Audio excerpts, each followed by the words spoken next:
Beach ઉપર જવાનો રસ્તો એટલો સુંદર છે, એક બાજુ નદી છે તો એક બાજુ સમુદ્ર છે, તો તમે જ વિચારો બીચ કેટલો સુંદર હશે. તમે નારિયેળી જુઓ, રસ્તો જુઓ, ખરેખર ખુશ થઈ જશો આ બીચ જોઈને. ચલો, મસ્ત પાર્કિંગ આવી ગયું છે, જબરજસ્ત પાર્કિંગ. અને અમે આવી ગયા છે વર્કલા બીચ. ચલો આપણે પાછળ જવું પડશે. આ તમે સામે દરિયો જોવો, જો આ કેવો અલગ લાગે છે બીચ.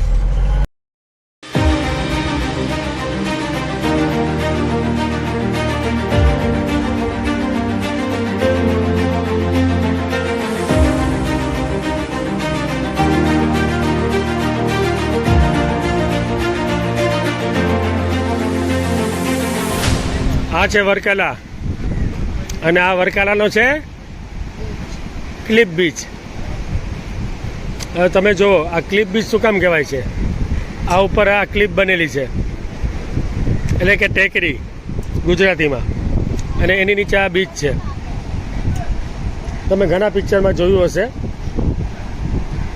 કે આ ક્લિફ બીચ કેવો છે. આપણે નીચે પણ જશું, આ બાજુ રેસ્ટોરન્ટ બાજુ પણ જશું, અને તમે સમુદ્ર જુઓ અને સામે જુઓ, સામે ફ્લોટિંગ છે, ફ્લોટિંગ બીચ. તમે સમુદ્રમાં ચાલી શકો એવી વ્યવસ્થા છે. જો ઝૂમ કરીને બતાવું તમને, જો આ બધા સમુદ્રમાં ચાલી રહ્યા છે. તો ચલો હવે આપણી સફર આગળ શરૂ કરીએ. વર્કલા બીચ. તમને અહીં ઘણા રેસ્ટોરન્ટ જોવા મળશે. ઇન્ડિયન તો મળશે, પરંતુ ફોરેનિયર પણ મળશે.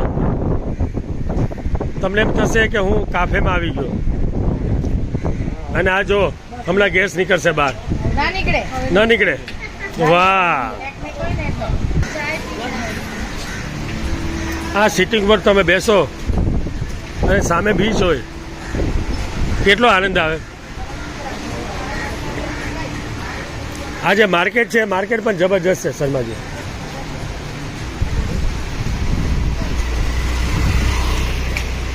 અહીંયા તમને ગોવાની જેમ બધું મળે. તમને એમ લાગે હું ગોવા જ આવી ગયો. આ સાઉથનો ગોવા છે. આ રિસોર્ટ છે આખો, એકદમ બીચની સામે.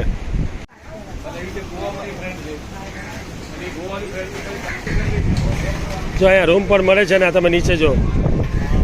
વાહ,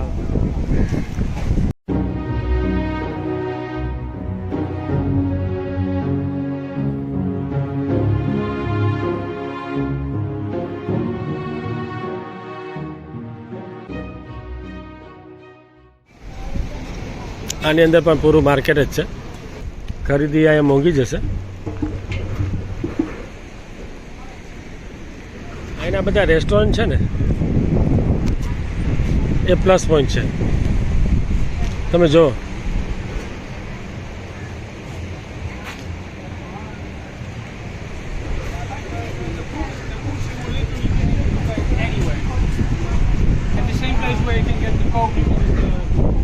સાઉથનો બેસ્ટ બીચ. આ નીચે જવાનો રસ્તો લાગે. વર્કલાના આ ક્લિફ બીચ ઉપરથી તમે જે સમુદ્રનો નજારો જોઈ રહ્યા છો, તે પૂરેપૂરો સમુદ્ર તમને એકદમ સરસ રીતે દેખાય છે. આવું તમે ઇન્ડિયામાં ક્યાંય જોયું નહીં હોય. આ આખી હોટલ છે.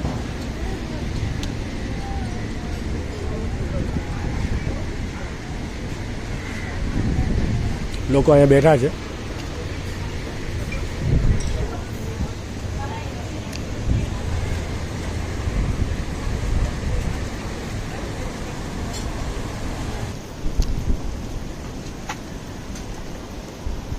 અહીંયા બેસીને આપણે જો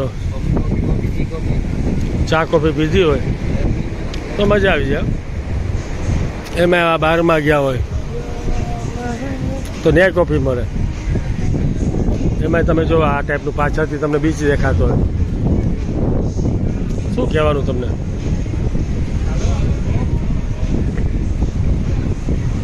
જુઓ તો ખરા, એક એક વસ્તુ તમે જોશો ને તો તમને એમ થાય કે જોયા જ રાખીએ બસ. હજુ બધી વસ્તુ, કારણ કે આ કેરેલા છે.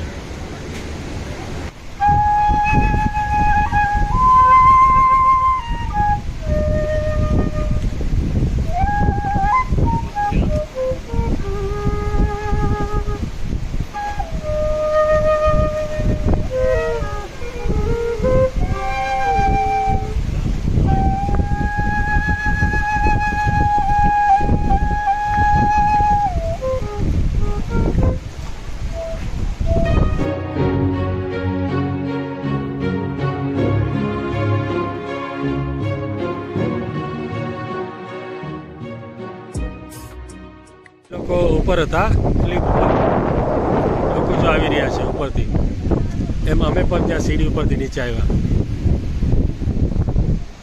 આખો ક્લિપ છે એટલે કે ટેકરી, અને ટેકરીની સામે છે બીચ. હવે અમે બીચ પાસે જશું.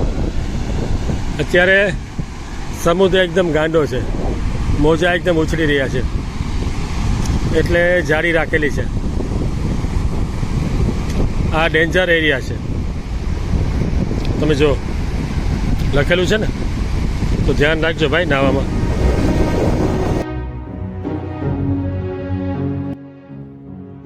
દરિયાને જોઈ હું તો દરિયો થઈ જાઉં, દરિયાને જોઈ હું તો દરિયો થઈ જાઉં, મને દરિયો દેખાય તારી આંખમાં. દરિયાનો દેશ પછી દરિયાનો વેશ, પછી દરિયાનો દેશ પછી દરિયાનો વેશ, પછી દરિયો રેલાય મારી આંખમાં.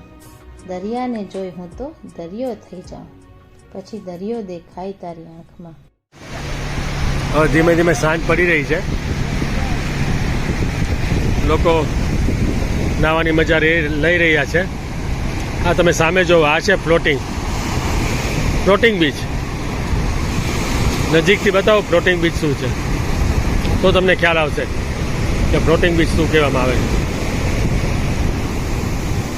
પાણી બહુ આવી રહ્યું છે, એકદમ પ્રેશર.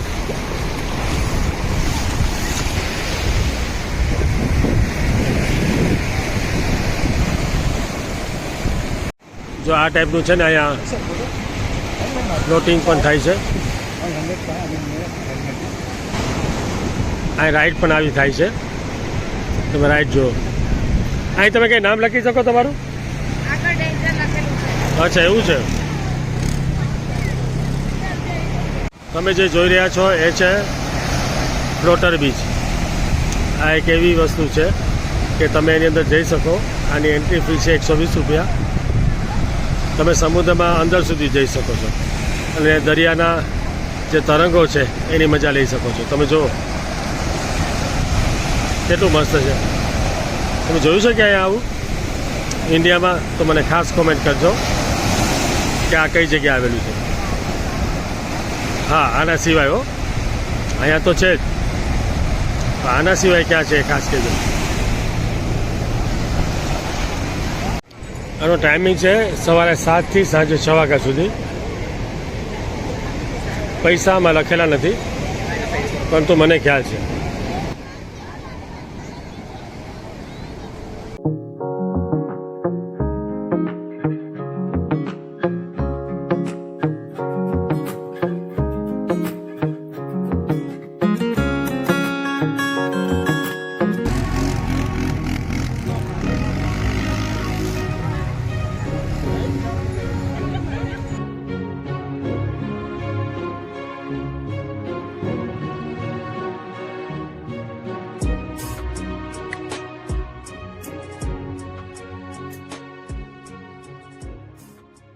થી ઉપર ચડવાનું છે પાછું. અમે લોકો ઉપર જઈ રહ્યા છે. પગથિયા નથી, એ સારું છે, પણ જોઈએ છે આગળ જઈને.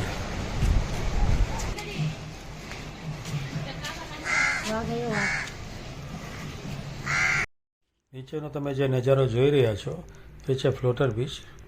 આ ફ્લોટર બીચ એટલે કે વર્કલા, અને વર્કલા આવેલું છે ત્રિવેન્દ્રમથી ફક્ત 40 કિલોમીટર દૂર, અને ત્રિવેન્દ્રમાં એવું છે કેરેલામાં.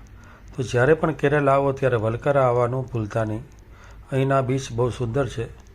અમારે સાઉથ ટૂરની જે અનુભવ અને વિડીયો તમને કેવા લાગ્યા એ ખાસ કોમેન્ટમાં જણાવજો. ચેનલને લાઇક કરજો અને સબસ્ક્રાઈબ કરજો.